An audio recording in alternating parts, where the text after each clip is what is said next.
Наверное, каждому известно изречение Уинстона Черчилля «Кто владеет информацией, тот владеет миром». Этот тезис стал особенно актуален в эпоху развития средств связи и информационных технологий. И многие хотели бы владеть миром, а соответственно и информацией тоже. 45 учащихся из 11 школ города Новочебоксарск приняли участие в 6-й библиографической олимпиаде «Библиознайка-2015», чтобы показать, насколько хорошо они умеют владеть и работать с информацией. В ходе олимпиадных заданий ребята восстанавливали разрушенные суждения, определяли элементы книги, работали с энциклопедиями и словарями, искали информацию в каталогах библиотеки и в интернете. По итогам олимпиады учащиеся должны были получить 50 баллов, а восьмиклассники – 100 баллов. Жюри оценило высокий уровень библиографических знаний и творческий подход учащихся к выполнению заданий олимпиады. Первое место заняли учащиеся школ номер 13 и 17. Другие призовые места разошлись по школам номер 8 и 20. На заключительном этапе путешествия в мир информации в Центральной библиотеке имени Гагарина участникам библиографической олимпиады предстояло спасти информацию, победить незнание и невежество, показав свои знания и умения. Поздравить ребят по уже сложившейся доброй традиции пришли представители интернет-провайдера нашего города Нованет, который на протяжении 6 лет является спонсором олимпиады.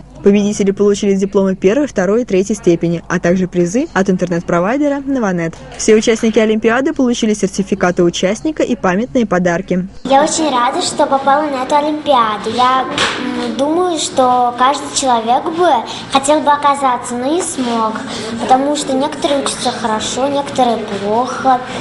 Я научилась многому на этой олимпиаде. Мы готовились к ней. Тяжело готовились, но тяжело в учении, но легко в бою. Мы показали свои знания. Некоторые вопросы были трудными, некоторые были легкими, но мы справились. Вообще, мне кажется, самое интересное это было и готовиться, это было и интересно, и трудно, потому что мы узнавали много нового, знали, что будет олимпиада скоро.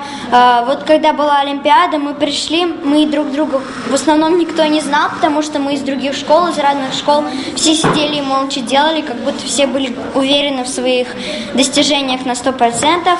Я желаю удачи всем в следующем году. И спасибо Нованету за призы.